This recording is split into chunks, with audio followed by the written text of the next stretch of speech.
Castle Crashers. Chapter 1. The Doily Dilemma.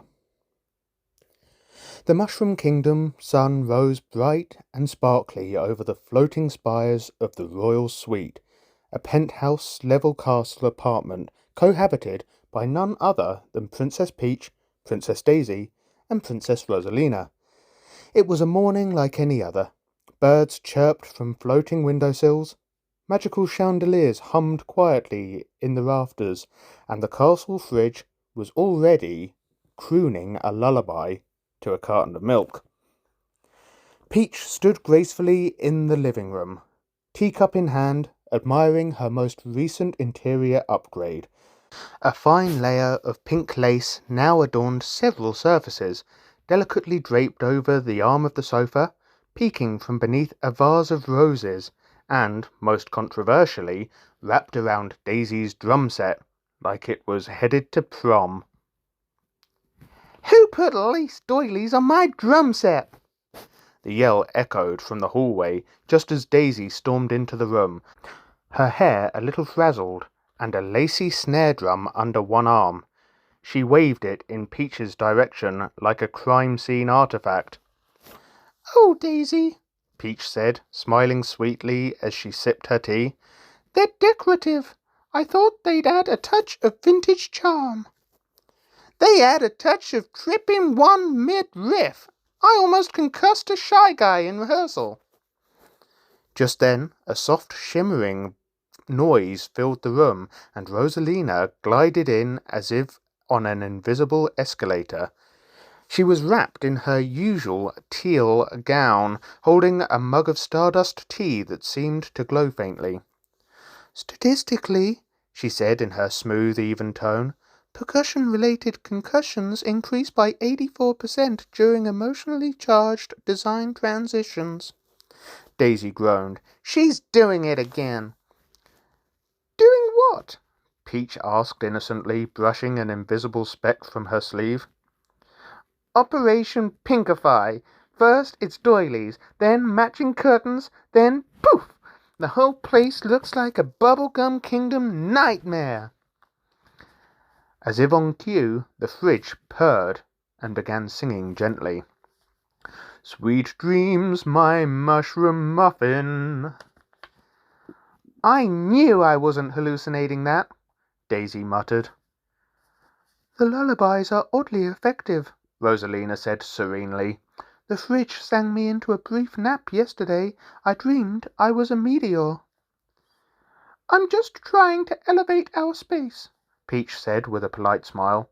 "Something timeless, regal, something that says, yes, we rule kingdoms, but we can also host a tasteful brunch." "Well, I like it the way it is," Daisy said, tossing the snare drum onto the couch. "Our place says, yes, we rule kingdoms, and we'll throw a banana peel at your face if you mess with us." Rosalina raised one elegant eyebrow. "May I make a proposal?" Without waiting for approval, she raised a hand, and a soft shimmer of stardust conjured a glowing three-dimensional hologram of a new living room layout. The air smelled faintly of lavender and ozone. Peach and Daisy leaned forward to get a better look. The design was sleek, vast, and nearly empty. A floating coffee table made of meteorite hovered in the center. There were soft light projections of nebulas on the walls, and not a single rug or cushion in sight. Peach blinked. "Where's the furniture?" Rosalina sipped her tea. "Minimalism is furniture for the soul." Daisy squinted. "Did you just put a black hole where the TV used to be?" "It's more of a pocket singularity," Rosalina corrected. The silence was broken by the fridge softly singing a lullaby to a stick of butter. "Don't cry, little dairy delight." Chapter 2. Passive-aggressive magic. Later that day, the living room had descended into madness. Peach had successfully installed a singing chandelier that greeted each princess by name, complete with sparkles. Daisy had added a mounted Cooper shell to the fireplace and a sports scoreboard that buzzed any time someone mentioned fashion. Rosalina, refusing to be outdone, had replaced the coffee table with a Stargate-inspired chair that bent gravity. Tensions were high, passive aggressiveness was in the air, and magic was being used for petty purposes. Peach left enchanted mirror notes that offered unsolicited compliments. Elegance is timeless, unlike lava lamps. One sang at Daisy when she walked by. Daisy retaliated with a confetti bomb disguised as a houseplant. It exploded in Rosalina's direction while yelling, "Go sports!" in 3 different languages. Rosalina's response? She quietly summoned a tiny roaming black hole that began consuming any furniture that didn't vibe with. Daisy's treadmill vanished into it with a sad little squeak. "Okay, what was that?" Daisy demanded, spinning around. "I believe your elliptical achieved orbit," Rosalina said. And in the middle of it all, the apartment door creaked open. Chapter 3. The Brothers' Intervention. Mario and Luigi stepped inside, arms loaded with moving supplies. "Hey, we brought the tools and snacks you asked for," Mario called cheerfully. "Where's the couch?" He didn't finish the sentence. He tripped over a floating throw pillow and flew backward into Rosalina's gravity chair. With a soft whoomp, he was sucked into it, legs flailing comically before he vanished entirely. Luigi blinked, still standing in the doorway. "Did your couch just eat my brother?" "It's temporary," Rosalina replied. "Technically, he's in a spatial time fold. He'll be back in 3 to 5 minutes. Luigi sighed and dropped his toolbox. "Why do I always feel this happens when you 3 try to bond?" Peach smoothed out her skirt. "We're not bonding. We're collaborating." "Collaborating by casting spatial curses on each other's furniture?" Luigi deadpanned. "It's a design dispute," Daisy added. "With sparkles." Luigi rubbed his temples. "I'm gonna go sit in the kitchen and pretend this is a dream. If the fridge sings to me, I swear." "You're doing fine, Luigi." He froze. "Nope." He turned and walked out. Chapter 4. Tea, Tension, and Temporary Dimensions. The next afternoon the living room had been temporarily neutralized under Rosalina's suspension. That is to say, she'd created a contained time bubble that suspended all magical decor until after the tea party. The chandelier had been muted, the black hole paused, and the talking mirror stored safely in another dimension. It was Princess Tea Thursday, a tradition they had agreed upon during one rare moment of mutual sanity. Guests had already started to arrive. Toadsworth, Birdo, Captain Toad, and even Bowser Jr. on probation and under heavy chaperoning. Peach floated among the guests with practiced poise, offering strawberry petit fours and tiny golden teacups. "I'm just saying," Captain Toad was saying to Birdo. "a space chair that devours people? Kind of a conversation killer." "Oh, it's very in right now," Birdo replied, sipping daintily. "Minimalist chaos. Very Rosalina." Meanwhile, Daisy was behind a makeshift serving bar she had set up, slinging mushroom-infused mocktails into sports-themed mugs. "You sure no one wants a Goomba Gatorade?" she called across the room. From behind her, a strange ripple distorted the air. The ceiling shimmered like a puddle of spilled paint. "Rosalina," Peach called, trying to keep her voice polite. "is the bubble holding?" Rosalina calmly studied a pocket watch made of stardust. "Not entirely. We may experience personality bleed." "Personality what?" Daisy asked, just as a burst of magic exploded from the corner. Suddenly, the tea party guests froze. A magical illusion had blossomed in the center of the room, spreading across the walls and furniture like vines. But these weren't ordinary vines. They were aesthetic projections, a clash of all three princesses' dream interiors. The chandelier now wore a tennis visor. The meteor coffee table glowed with pink sparkles and played victory fanfare music. Portraits of Rosalina floated by on clouds, arguing gently with Peach's talking roses and Daisy's animated foam fingers. What is happening? Toadsworth whispered. Rosalina blinked. Oh, it appears the room has created a sentient hybrid of our decorating visions. The guests began to panic slightly as a golden armchair sprouted wheels and tried to chase Birdo into the kitchen. Okay, this is why we can't have nice things, Daisy snapped. Or interdimensional furniture. Let's all stay calm, Peach said through a forced smile. We can reverse this with a calm, coordinated spell. Daisy raised an eyebrow. Didn't you ban spellcasting during brunch hours? Well, yes, Peach admitted, but that was before our furniture gained consciousness. Chapter 5. Compromise and Comfy Chaos.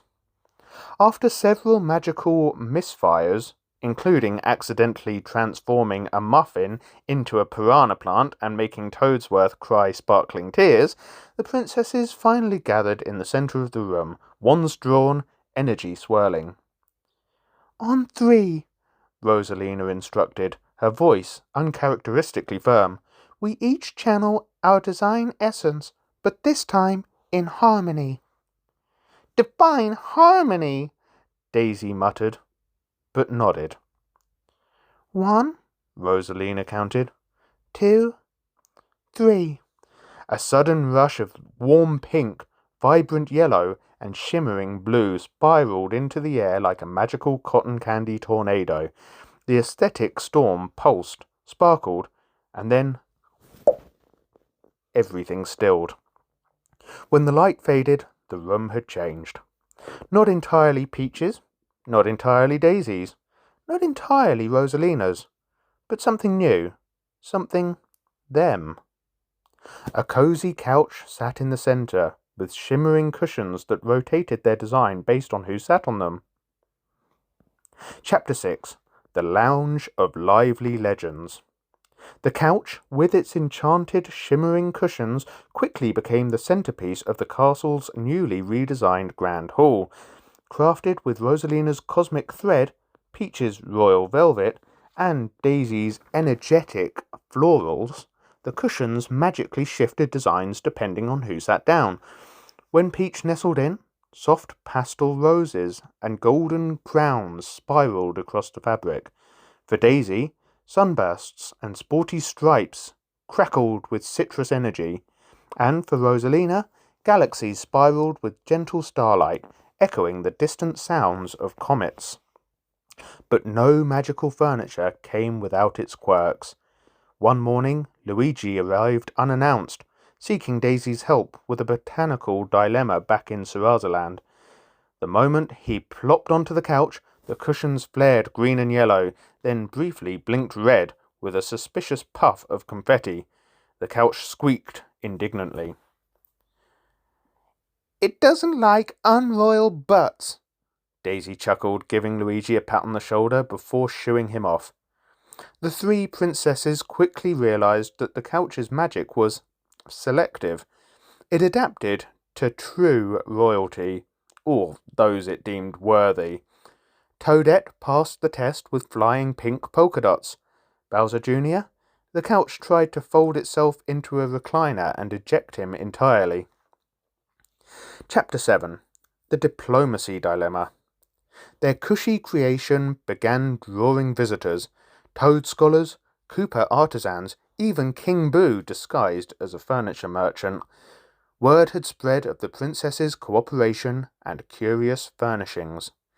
Yet the influx of visitors stirred unrest.